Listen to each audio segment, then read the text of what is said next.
you misogynist pigs, and welcome to another episode of Colonel's Corner.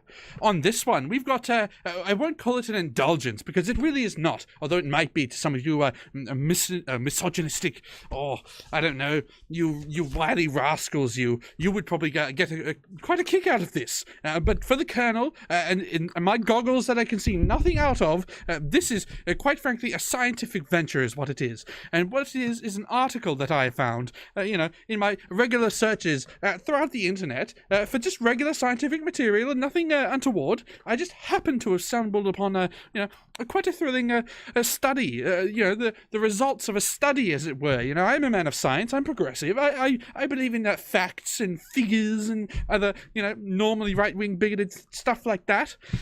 So I came across this article and I thought, ooh, this is quite a thrilling read. Although I must warn you before we cross over, it does have some rather problematic photos and photography and content.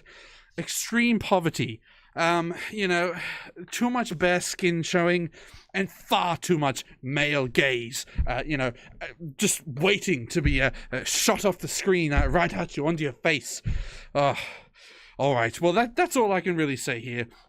Let's cross over and, have a bit of a look at it and try and get through it as quickly as possible, because I know that there's a lot of misogynists watching, and I don't want to give them, their money's worth, so to speak. All right, let's go there now, shall we? Alright everyone, so here we are with the article, and pay no attention to this this male gaze through here. I mean, it's all quite covered up, but let's start reading, shall we, and get away from this. Oh my god, there's pictures everywhere. What's going on? Alright, again, I said before that this was not for my own pleasure or, or anything like that, and I stand by that statement, quite frankly. So let's get through this as quickly as possible, shall we? Alright, so the science behind hot selfies revealed in new study. My word, I mean, the person who commissioned this study must have been a genius. An absolute genius, really, to be commissioning this study. I mean, we simply must find out why these selfies are being taken. New research revealed exactly why ladies like to pose in front of their phones to get the hottest photo. Yes, I mean, this is some serious science through here. Serious business is what it is. Oh, my word. So, for women, it's constantly, being seen as sexy or looking glamorous. But why? The real question. I mean, these so-called thoughts, if you will, why do they do what they do? I mean, we really must figure out what this is all about. University of New South Wales researcher Candace Blake says the next time you see a woman adjusting her bikini provocatively with her phone at the ready, don't think of her as vacuous or a victim. I mean, neither of those two things. I mean, vacuous? Certainly not. I'm sure she's full, bursting to the brim with personality, and that's what she's trying to capture, really. The bursting personality through there, so anything but vacuous, really. And a victim. Why would a victim be taking selfies of one another? I can't escape these photos. My God. Let's say the happy medium through right here. Why would I think of her as a victim? I mean, really, taking a photo of her, assets. That's not victim-like behavior. And quite frankly, it's misogynist. It's bigoted, even. Yeah. We need to think of her as a strategic player in a complex social and evolutionary game, Dr. Blake says. That's what it is. Complex social and evolutionary game. These women are studying game theory when they're taking these provocative and sexy photos. My God. The study revealed women tend to sexualize themselves in environments with greater economic inequality, rather than where they might be oppressed because of their gender. Right, so it seems that when you see these women, these so-called thoughts, taking these sexy photos in front of mirrors and whatnot, it's not because they're oppressed, even though that's a bit of a lie in and of itself, because all women are naturally born oppressed, but it's rather because of greater income inequality. So, these women, they're as poor as the Dickens, is what is happening here. These poor souls, look at them. That diamond-encrusted thong through there. I'm sure she had to steal that off of the streets just to survive. And this ring and these teeth things. I mean, these poor women. I mean, look at this disgusting lounge in the background and these rags that she's wearing. Look at all the holes in the clothing. Rags, I say. That's what she's wearing. My word, these dirty, dirty rags. Oh. So, when they looked at where in the world these things happen most, is really what they said. When, where they're talking about this so-called lack of oppression and the economic inequality. And the way they did this is they went through tens of thousands of social media posts across 113 countries where they look for the tags sexy, hot, or something similar.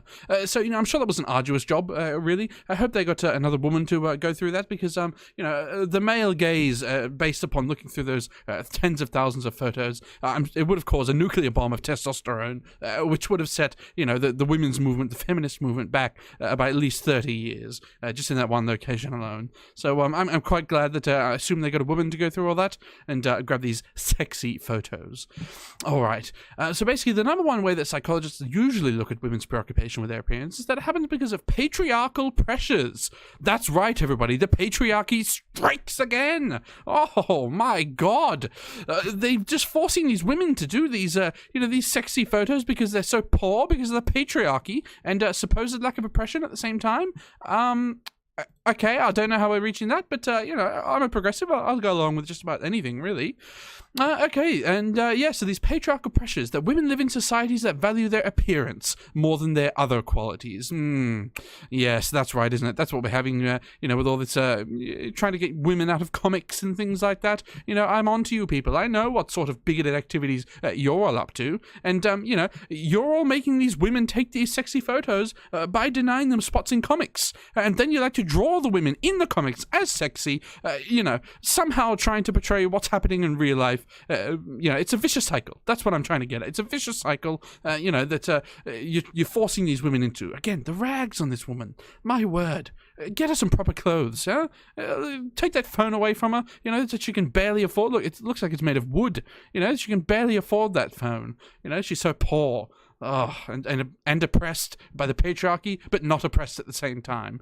It's paradoxical, is what it is. All right. So let's get down to the next part. Oh my, more mail. Cover that up. Cover it up. Again, the rags. This is Kim Kardashian too. She's supposed to be worth hundreds of millions of dollars, isn't she? And she can barely afford to cover herself. Oh dear. Let's get away from that. Let's read the article still. That income inequality is a big predictor of sexy selfies suggests that sexy selfies are a marker of social climbing among women that tracks economic incentives in the local environment. So, if I'm reading that correctly, that says that they're taking these selfies to basically climb the social ladder, if you will. I guess there's some sort of a board where they take these photos, go out in a public forum, and I guess hang them up, and someone ranks them. Is that how it works? That must be the patriarchy in action, I suppose. I need to find this place and go and burn it down, I suppose, or judge it or something. All right. Rightly or wrongly, in today's environment, looking sexy can generate large returns economically, socially, and personally. Wow. That's a hot take right there. In today's environment, looking sexy can generate large returns economically, socially, and personally.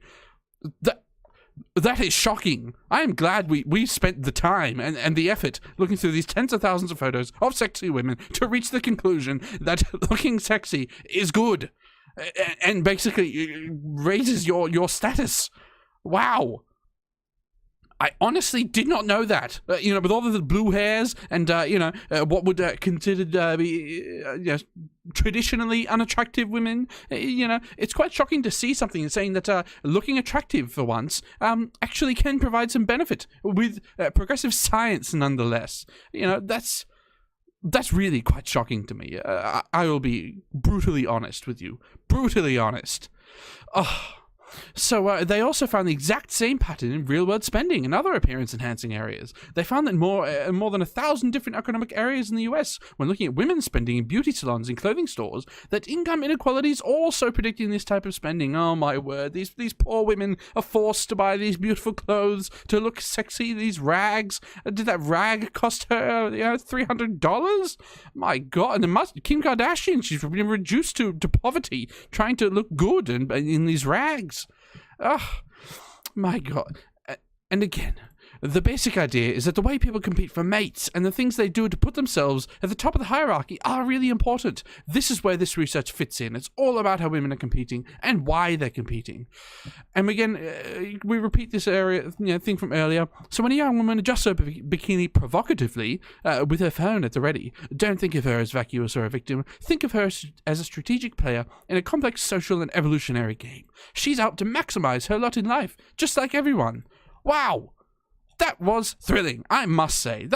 What a fantastic article with far too much male gaze, if you ask me. I'm sure this video is going to be flagged for nudity or something like that, or for showing off extreme poverty with all these women in their rags. I mean, she can't even afford a top in this photo. My God. All right, everyone. I mean, quite frankly, I've had enough of this. I've learned enough for one day that women like to look good to compete. For the patriarchal gaze. It's quite frankly sending me to tremors, really, to soy tremors. So I need to get out of here and take some extra soy to rejigger my soy ducts. My word. All right, everybody, let's flick back over. I can't hold on this any longer. All right, everybody, and we're back. Oh, that was a close one, I must say. I mean, I was almost trapped in the web of that male gaze. I mean, the women there were showing far too much, and it was causing some strange chemical reactions within my body. I had to shoot up a large dose of soy in the crossover there, just to keep speaking, quite frankly. The soy tremors were really getting to me. It's been quite a serious problem lately with all these things going on, I had to go high tea the other day, and then come back down to high soy, and it's really done a number on my body. And articles like this, whilst they're fantastic for for facts and science and all that sort of thing, it really it messes with my brain, more than all of the other medications really do. So yeah. Well, all right, everybody. I mean, that's really all I've got to say on that. I mean, I guess I'm going to go and drink some more soy and go to the bathroom for a little while and try to cool my jets, as it were, take some cold showers, and really just reflect upon those facts for as much as I can. Probably about, a minute and a half, something like that. All right, everyone. Until the next episode, Colonel Comics. Away!